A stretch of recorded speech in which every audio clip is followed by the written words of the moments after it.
உன்னை திட்டி உன் மனசை காயப்படுத்தணுங்கிறது அப்பாவோட எண்ணம் இல்லம்மா. நான் எது பேசினாலும் உன்னோட நன்மைக்கு தாமா பேசுவேன். அப்பாவை புரிஞ்சுக்கோமா. குடும்பம்னா பிரச்சனைகள் இருக்கத்தான் செய்யும். அதுக்காக புக்காத்துல இருந்து எங்க மண்ணியை நீங்க இங்க அழைச்சிட்டு வர்றது நன்னாவா இருக்கு? நல்லது எது கெட்டது எதுன்னு நீ சொல்லி தெரிஞ்சுக்க வேண்டிய அவசியம் எனக்கு இல்ல. அப்பா, ரங்காவுக்கு ஜென்ம நட்சத்திரம் வருது. முதல் பிறந்த நாளுங்கிறதுனால கிராண்டா கொண்டாட போறோம். அதான் உங்களை பர்த்டே ஃபங்க்ஷனுக்கு அழைக்க வந்திருக்கேன். உன் பிறந்த நாளைக்கு உங்க அம்மா எல்லாரையும் அழைக்கிறதுக்கு முன்னாடி உங்க தாத்தா வத்துக்கு போய் அவரை மட்டும் அவசர அவசரமா அழைச்சிட்டு வந்துட்டா. என்னமோ உன் பிறந்த நாளைக்கு உங்க தாத்தா 10 பவுனுக்கு தொங்க தொங்க செயினை வாங்கி போட்டு அழகு பார்க்க போறாரோன்னு.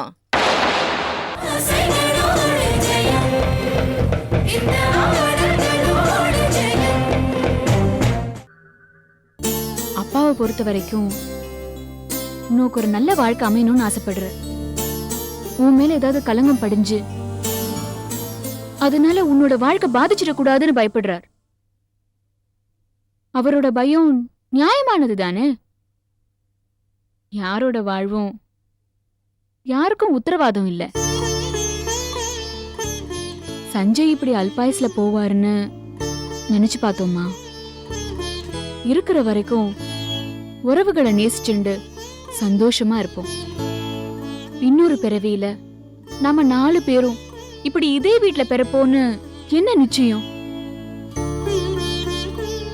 இப்படி எந்த நிச்சயமும் உறுதியும் இல்லாத இந்த உலகத்துல நாம எதுக்கு சண்டை போட்டு இருக்கணும்? நாளைக்கு நமக்கு கல்யாணம் ஆகி குழந்தைகள் பிறந்தா அதுகள் தப்பா போயிடுமோன்னு நாம பயந்து புத்திமதி சொல்றது இல்லையா? அதே மாதிரிதான் அப்பா நமக்கு புத்திமதி சொல்றாரு. அதுக்காக நாம எதுக்கு கோவப்படணும்? மத்தவங்க படுற கஷ்டத்தை பார்த்தே தாங்காத உன் மனசு இப்ப அப்பா கலங்கி நிக்கிறச்ச பேசாம இருந்தா எப்படிக்கா? அப்பா, நீங்க அளவுக்கு அதிகமா எங்க மேல பாசம் வச்சிருக்கீங்க. அந்த பாசத்தால தான் அக்காவை இப்படி எல்லாம் பேசுறேன். உங்க பேச்சுல உள்ள நியாயத்தை அக்காவுக்கு புரியுற மாதிரி சொல்ல வேண்டியது தானேப்பா. உங்களுடைய கோபத்தை மட்டும் முன்னிறுத்தி பேசுறேன். அதான்ப்பா பிரச்சனையே. எதையுமே யார்கிட்டயுமே பேசுறச்ச அத அவ ஏத்துக்கிற மாதிரி பேசணும். நம்ம கருத்தை திணிக்கிற மாதிரி பேசினா இப்படிதான்ப்பா நடக்கும்.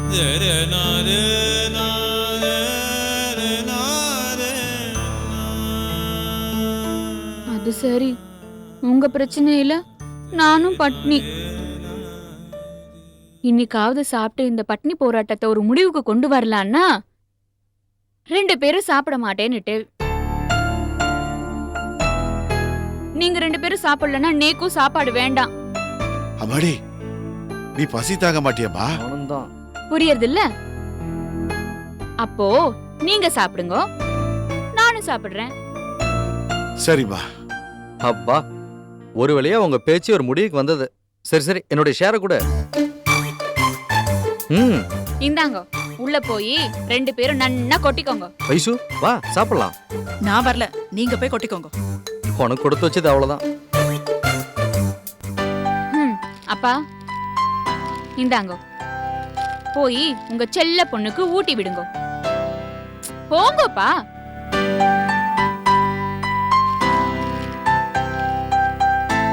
அப்பா, பாசத்துல உங்க செல்ல பொண்ணுக்கு எல்லாத்தையும் ஊட்டி விட்டுறாதீங்க. எங்களுக்கும் கொஞ்சம் மிச்சம் வைங்க. என்னக்கா, நீ உள்ள போய் சாப்பிடலாம்ல? தேவையே இல்ல, அவரே ஊசி முதல்ல சாப்பிட்டு.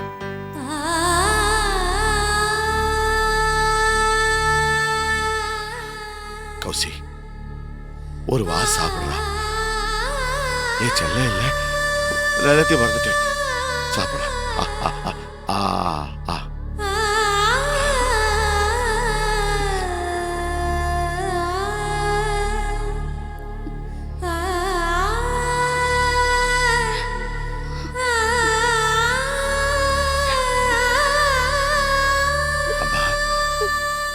மனசுல எதையும் வச்சுக்காதம்மா. அப்பா தான் எல்லாத்தையும் மறந்துட்டேன்னு சொல்றேன்னு.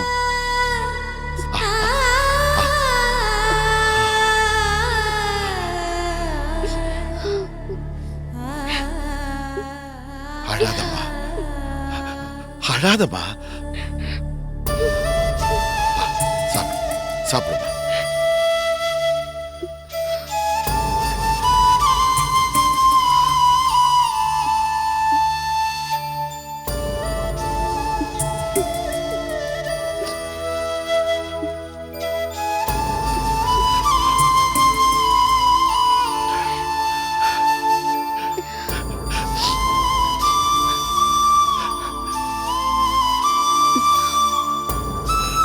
அப்பா சாரிப்பா, நான் உங்களோட பாசத்தை புரிஞ்சுக்காம என்னென்னமோ பேசிட்டேன்.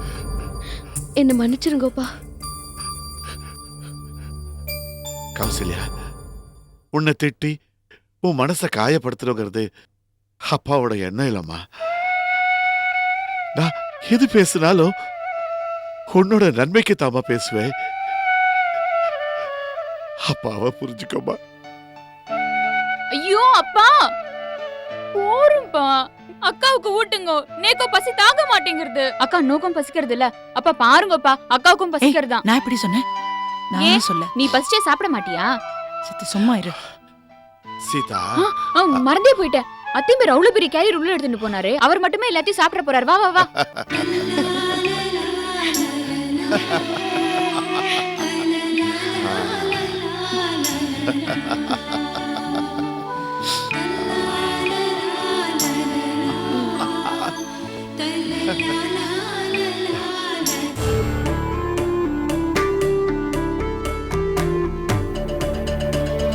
மாமா, மாமா, உங்க கோவம் நியாயமானதுதான். உங்க நிலைமையில் நான் இருந்திருந்தாலும் இதைத்தான் செஞ்சிருப்பேன். ஆனா நீங்க வரச்ச நாத்துல இருந்திருந்தா கண்டிப்பா இப்படி நடக்க விட்டுருக்க மாட்டேன். உங்க காலில் விழுந்து மன்னிப்பு கேட்டாவது மண்ணியை அழிச்சுட்டு போக விட்டுருக்கவே மாட்டேன். இப்பவும் மண்ணியை அழிச்சுட்டு போக தான் வந்திருக்கேன்.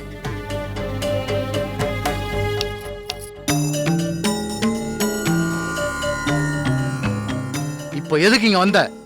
மாமா, அதான் சொன்னேனே மாமா, மண்ணியை எங்காத்துக்கு அழிச்சுட்டு போலான்னு வந்திருக்கேன். மாமா, குடும்பம்னா பிரச்சனைகள் இருக்கத்தான் செய்யும். அதுக்காக புக்காத்துல இருந்து எங்க மண்ணியை நீங்க இங்க அழிச்சிட்டு வர்றது நன்னாவா இருக்கு? நல்லது எது கெட்டது எதுன்னு நீ சொல்லி தெரிஞ்சுக்க வேண்டிய அவசியம் எனக்கு இல்ல. இனிமே என் பொண்ணு சௌந்தர்யா அங்க இருக்க கூடாதுன்றதுக்காக தான் நான் இங்க கூட்டிட்டு வந்தேன். பின்னாடியே நீ வந்து கூப்பிட்டா நான் அனுப்பி வைக்கணுமா? இது உன் வீடு இல்ல, என் வீடு. உன் வீட்டுக்கு வந்த என் பொண்ணு வந்தனாவை நீ அடிச்சு அவமானப்படுத்தின மாதிரி நான் உன்னை அடிச்சு அவமானப்படுத்துறதுக்கு ரொம்ப நேரம் ஆகும். அப்படி ஒரு சம்பவம் நடக்காம இருக்கணும்னு ஆண்டவனை வேண்டிக்கிறேன். மரியாதையா வெளியே போயிடு. இனிமே இதை பத்தி என்கிட்ட ஏதாவது பேசுன உன் மரியாதை கெட்டு போயிடும். ஜாக்கிரதை. சரி, நான் உங்களண்ட பேசல, நான் என் மண்ணிண்ட பேசிக்கிறேன்.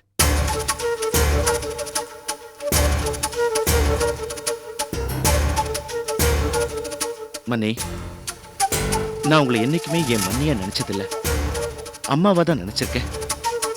அன்னைக்கு நான் ஆசையா வச்சிருந்த கௌசல்யா டான்ஸ் டிவிடியை நீங்க உடைச்சு நாசம் பண்ணப்போ எனக்கு கோவம் வந்து 4 வார்த்தை பேசினேன். உங்க பொண்ணு அஞ்சு உங்களை கோவத்துல 4 வார்த்தை பேசினா நீங்க பொறுத்துக்க மாட்டீங்களா? அதே மாதிரி என் பேச்சையும் மன்னிச்சு தயவு செஞ்சு என்னோட ஆத்துக்கு வந்துருங்க ப்ளீஸ். நீங்க வந்ததுல இருந்து அம்மா எதுவுமே சாப்பிடாம வருத்தத்தோட அப்படியே இருந்துருக்கா. ப்ளீஸ் மன்னி, எனக்காக நம்ம ஆத்துக்கு வந்துருங்க மன்னி. மன்னி, நான் இவ்வளவு தூரம் பேசுறேன், நீங்க பேசாம போனா என்ன மன்னி அர்த்தம்? எனக்கு அந்த வீட்டுக்கு வர இஷ்டம் இல்லைன்னு அர்த்தம். நான் வந்தனாவை எதுக்காக அந்த வீட்டுக்கு கூட்டிட்டு வந்தேன்? சதாசர்வ காலமும் நீங்க அந்த கௌசல்யாவை நினைச்சு உங்க வாழ்க்கையை பாழாக்கிட்டு இருக்கீங்க. இவளை பார்த்தாலாவது இவளை கல்யாணம் பண்ணிக்க சம்மதிப்பீங்கிற நல்ல எண்ணத்தோட தானே கூட்டிட்டு வந்தேன். ஆனா நீங்க இவளை கல்யாணம் பண்ணிக்க முடியாதுன்னு திட்டவட்டமா சொல்லிட்டீங்க. இத பாருங்க, கல்யாணம் பண்ணிக்கிறீங்களோ பண்ணிக்கலையோ அது உங்களோட இஷ்டம். ஆனா ஏன் தங்கி அவமானப்படுத்துறது எந்த விதத்துல நியாயம்? இவ எந்த உரிமையில வந்தா? நான் உங்க வீட்டுல இருக்கேங்கிற உரிமையில தானே வந்தா. அப்போ அவளை அவமானப்படுத்துறது என்ன அவமானப்படுத்துற மாதிரி? பேசுறதையும் பேசிட்டு அவளையும் அப்படி அவமானப்படுத்திட்டு இப்ப எந்த மூஞ்சியோட என்ன கூப்பிட்டு போக வந்திருக்கீங்க? என் அப்பா சொன்ன மாதிரி நான் அந்த வீட்டுக்கு வரதா இல்ல. மன்னி, தயவு செஞ்சு என்ன மன்னிச்சிடுங்க. நான் தப்பு செஞ்சிருந்தா உங்க காலில் விழுந்து மன்னிப்பு கேட்கறதுக்கு கூட நான் தயாரா இருக்கேன். தயவு செஞ்சு நம்ம ஆத்துக்கு வாங்கோ ப்ளீஸ் மணி. மணி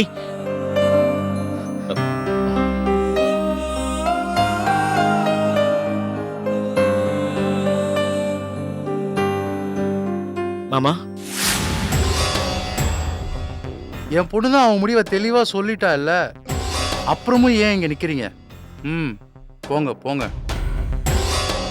நீங்க போலாம். வெளியே போங்கன்னு சொல்றான்ல.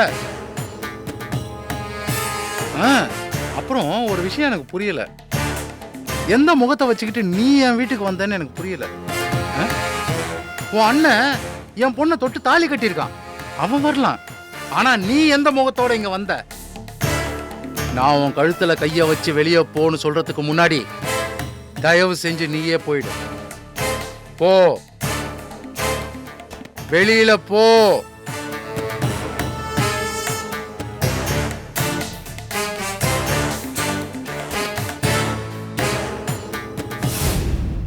அப்பா, அம்மா நல்லா இருக்கியாம்மா?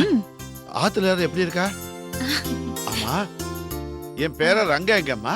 நீ மட்டும் தனியா ஏமாந்துருக்க? வரக்கூடாதுன்னு சொல்லிக்கணும். என்னப்பா எப்ப பார்த்தாலும் ரங்கா ரங்கா ரங்கான்னுட்ட? நானும் உங்க பொண்ணு தானே. சரிம்மா, நேக்கு என் பேரனை பார்க்கணும்னு ஆசையா இருக்கும் இல்லையா? அவன் இல்லாம நீ இனிமே வரவே கூடாதுமா. சரி. அப்பா, ரங்காவுக்கு ஜென்ம நட்சத்திரம் வருது. முதல் பிறந்த நாளுங்கிறதுனால கிராண்டா கொண்டாட போறோம். அதான் உங்களை பர்த்டே ஃபங்க்ஷனுக்கு அழைக்க வந்திருக்கேன். அதுக்குள்ள என் பேர ரங்கனுக்கு 1 வயசு ஆயிடுதா? நேத்து தான் பிறந்தா மாதிரி இருக்கு. நாலு ஓடிட்டே இருக்கு இல்லம்மா? நான் உள்பட எல்லாரும் கண்டிப்பா வருவோம்மா. எனக்கு எவ்வளவு சந்தோஷமா இருக்கு தெரியுமாமா? ரொம்ப சந்தோஷமா இருக்குமா. உங்ககிட்ட ரங்கா பர்த்டே பத்தி சொன்ன உடனே இவ்ளோ சந்தோஷப்படுறேளே. ஆனா நான் அதை நினைச்சு இப்ப சந்தோஷப்பட முடியலப்பா. ஏமா அப்படி பேசுற? பின்ன என்னப்பா, ரங்காவோட தாத்தா நீங்க. பிறந்த நாள் ஃபங்க்ஷனை அவா நடத்துறா. முறைப்படி உங்களை ரங்கநாயகி அம்மாவே வந்து அடிச்சிருக்கணும். இல்ல குறைஞ்சது என் ஆத்துக்காரரையாவது என் கூட அனுப்பி வச்சிருக்கணும். என்ன மட்டும் ஒரு ஒப்புக்காக, சும்மா ஒரு கடமைக்காக அனுப்பி உங்களை அழைக்க சொல்லியிருக்கான். சம்பந்திங்கிற மரியாதை உங்களுக்கு இல்லையேப்பா. நீங்களும் அவளுக்கு சமமா பணக்காரரா இருந்திருந்தேன்னா அந்த அம்மா நேர்லயே வந்து உங்களை அழைச்சிருப்பா ஃபங்க்ஷனுக்கு. என்ன உலகம் பாய்க்க. மனுஷால பண்பை வச்சு எடை போடணும், பணத்தை வச்சு எடை போடுறாளேப்பா. அதை விடுமா, இன்னைக்கு நேத்தா அந்த லோகத்துல நடந்துட்டு இருக்கு. காலங்காலமா இதுதானமா நடந்துட்டு இருக்கு. என்ன உங்க ஆத்து மனுஷா கொஞ்சம் அதிகப்படியா நடந்துட்டு இருக்கா.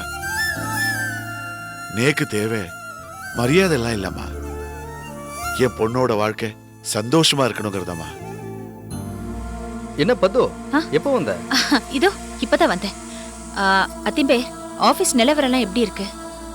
எப்படி இருக்கு அந்த துளசி?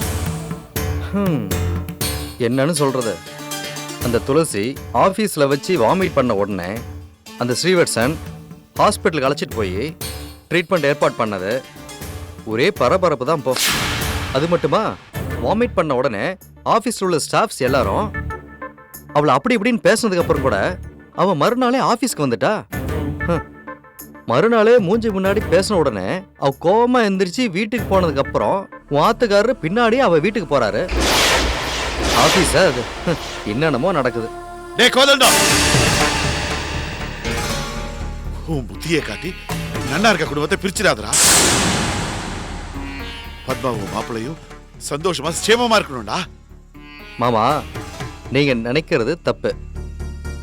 உங்க மாப்பிள்ளை வேணா சந்தோஷமா இருக்கலாம், ஆனா நம்ம பத்மா சந்தோஷமா இல்ல. தினமும் அந்த துளசியால தான் வாழ்க்கை பறி போயிருமோன்னு பயந்துகிட்டே வாழ்ந்துட்டு இருக்கா. அத்திம்பே, நானும் என்னென்னமோ செஞ்சு பார்த்துட்டேன் பத்மா. வாத்துக்காரரை அந்த துளசிகிட்ட இருந்து பிரிக்கவே முடியாது. நீ வேணா பாரு, உங்க ஆத்துல நடக்க போற ரங்காவுடைய பர்த்டே ஃபங்க்ஷன்ல கூட அவ தான் சீஃப் கெஸ்டா வந்து நிக்க போறா. அத்திம்பேர், நீங்க என்ன சொல்றீங்க? நானா சொல்ல பத்மா, உன் ஆத்துக்காரரு அவ மேல அவ்வளோ அஃபெக்ஷனா இருக்காரு. அதை தான் நான் சொல்ல வந்தேன். நீ ஃபங்க்ஷன்ல எல்லாத்தையும் பார்க்க தானே போற. அவ இந்த ஃபங்க்ஷனுக்கு வந்தான்னு வைங்கோ, அவ கழுத்தை புடிச்சு வெளியே தள்ளி போடி நாயேன்னு சொல்லி எல்லாரும் முன்னாடியும் அவளை அசிங்கப்படுத்த போறேன். தப்புமா. நம்ம ஆத்து ஃபங்க்ஷனுக்கு வர மனுஷாலே நாமளே அவமானப்படுத்துறது ரொம்ப தப்புமா.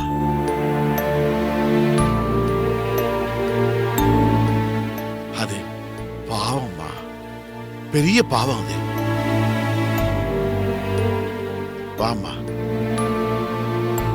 அம்மா, நேக்கு ஒன்று தோணுதுமா. வேணும்னா நீயே அவகிட்ட போய் பேசி பாரு. எல்லா விஷயத்துக்கும் நல்லது தானேம்மா. வா, உள்ள வா. அப்பா, துளசி விஷயத்துல பாவம் புண்ணியெல்லாம் பார்க்க முடியாது. அப்புறம் ஏன் நிலைமை பாவம் ஆயிடும். அவகிட்ட பேசுறதெல்லாம் வேஸ்ட்பா. மயிலே மயிலே இறகு போடுனா போடாது. ரக்கைய பிடிச்சி பிடுங்கினா தான் உண்டு. என் தங்கத்துக்கு தங்கத்திலேயே நகை வாங்கி போட்டு இந்த பாட்டி அழகு பார்க்க போறேன்டா கண்ணா. உன்னை ஆசீர்வாதம் பண்ண வரவா வயறார சாப்பிட்டுட்டு சந்தோஷமா திரும்பி போகணும். என்னடா கண்ணா, பாட்டி சொல்றதெல்லாம் புரியுறதா உனக்கு? என்ன கேக்குற நீ? என்ன சிரிப்பு வருதா? சிரிப்பு வருதா உனக்கு? என்னடா செல்லம்? டேய், என்னடா குத்துக்கள் மாதிரி உட்காந்துருக்க? குழந்தைய வாங்கடா. இந்தா. அப்பங்கிட்ட போனோன்னா அழுகையை நிறுத்திட்டு பாருங்க, எல்லாம் தெரியறது. இத பாருடா, உன் பிறந்த நாளைக்கு உங்க அம்மா எல்லாரையும் அழைக்கிறதுக்கு முன்னாடி உங்க தாத்தா வத்துக்கு போய் அவரை மட்டும் அவசர அவசரமா அழைச்சிட்டு வந்துட்டா. என்னமோ உன் பிறந்த நாளைக்கு உங்க தாத்தா 10 பவுனுக்கு தொங்க தொங்க செயினை வாங்கி போட்டு அழகு பார்க்க போறாரோன்னு.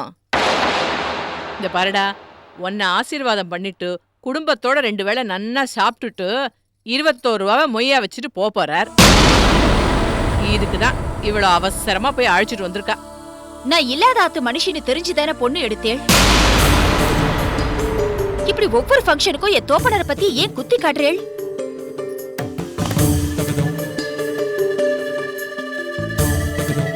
ரங்கநாயகி, பிரச்சனை இப்போ பத்மா அப்பா குழந்தைக்கு பண்றது கிடையாது. இந்த ஃபங்க்ஷனை எப்படி கிராண்டா செலிப்ரேட் பண்ண போறோங்கிறத பத்தி தான் நான் யோசனை பண்ணிட்டு இருக்கேன். இந்த ஊரே மெச்சர் அளவுக்கு இந்த ஃபங்க்ஷனை கொண்டாடணும். ஃபர்ஸ்ட் கிளாஸ் சாப்பாடு போடணும். ஊரே பார்த்து மூக்கு மேல விரல் வைக்கிற அளவுக்கு இந்த ஃபங்க்ஷனை நான் ஏற்பாடு பண்ண போறேன். பாத்துக்கோ. ஆமாண்ணா, இந்த ஆத்துல நேக்கு ஒத்த குழந்தையா ஸ்ரீவத்சம் பிறந்தான். 2வது குழந்தைக்கு அந்த பெருமாளே எனக்கு வரம் கொடுக்கல. கல்யாணம் முடிஞ்சு பல வருஷம் ஆகியும் குழந்தையே இல்லைன்ன உடனே ஸ்ரீவத்சனுக்கு எங்க அந்த ஒத்த குழந்தையும் கடவுள் நிப்பாட்டிட்டாரோன்னு பயந்தேன். நல்ல வேளை ரங்கா பிறந்தான். இந்த வம்சம் விருத்தியாச்சு. என் வம்சத்தை விருத்தி பண்ண வந்த ரங்கா பிறந்தனால நீங்க சொன்ன மாதிரி இந்த ஊரே மெச்சற மாதிரி அமக்கலம் பண்ணினோம்னா. உங்களை பொறுத்த வரைக்கும் உங்க வம்சத்தை விருத்தி பண்ண வந்தவ ரங்கா. ஆனா என்ன பொறுத்த வரைக்கும் என் வாழ்க்கைக்கு அர்த்தம் சொல்ல வந்தவன். நேக்கு குழந்தை பொறுக்கலைன உடனே என்ன கொஞ்ச நஞ்சமா நீங்க படுத்தினேள். எவ்வளவு நாள் ராத்திரி நான் அழுது தூங்கியிருக்கேன் தெரியுமா? எவ்வளவு நாள் ராத்திரி சாப்பிடாம பசியால தூங்கியிருக்கேன்னு உங்களுக்கு தெரியுமா?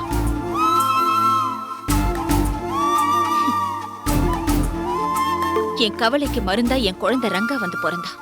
இல்லனா இல்லனா நேக்கு மலடி பட்டம் கட்டி என்னை என் ஆத்துக்கு அனுப்பி வச்சிருப்பேன். உங்களை பொறுத்த வரைக்கும் இது ரங்காவோட முதல் பிறந்த நாளா இருக்கலாம். ஆனா நேக்கு என் குழந்தை பிறந்ததுல இருந்து ஒவ்வொரு நாளும் அவனுக்கு பிறந்த நாள் தான். சரி ரங்கநாயகி, நான் விஷயத்துக்கு வரேன். நாம யாராருக்கு பத்திரிக்கை கொடுக்கணுங்கிறத லிஸ்ட் போட்டுட்டு இருக்கேன். ஒருத்தரை கூட மிஸ் பண்ணக்கூடாது. ஃபங்க்ஷனை ரொம்ப கிராண்டா கொண்டாடணும். ஏன்னா நாம எல்லாரும் ரங்கா பிறந்த நாளை பத்தி காட்டு கத்தலா கத்தின்னு இருக்கோம். இவன் என்னடான்னா என்னத்தையோ சிந்திச்சுன்னு உட்காந்துருக்கானே. டேய், என்னடாச்சு? அவருக்கு குழந்தைய விட என்ன விட தீவிரமா சிந்திக்கிறதுக்கு வேற ஆட்களும் இருக்காங்க, வேற விஷயமும் இருக்கு. என்னடி என்னாச்சு? ஏன் இப்படி வளர்ற?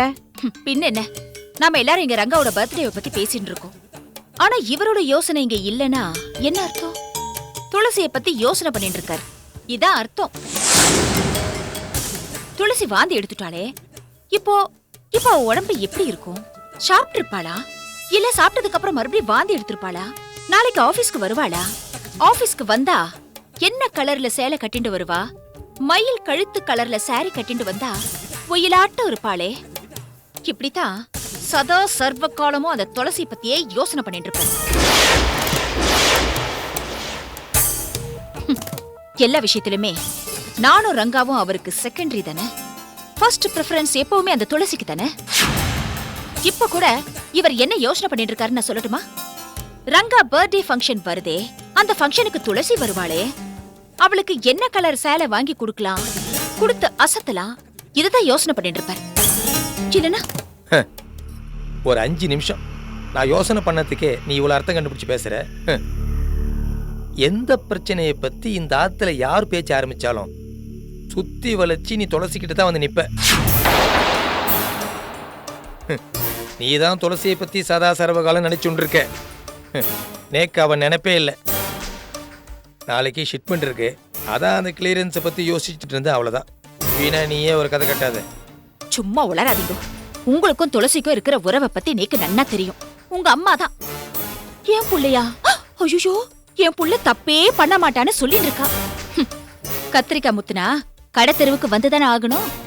அதே மாதிரி உங்க பிரச்சனையும் உங்க அம்மாவுக்கு மட்டும் இல்ல, இந்த ஊருக்கே தெரியத்தான் போறது.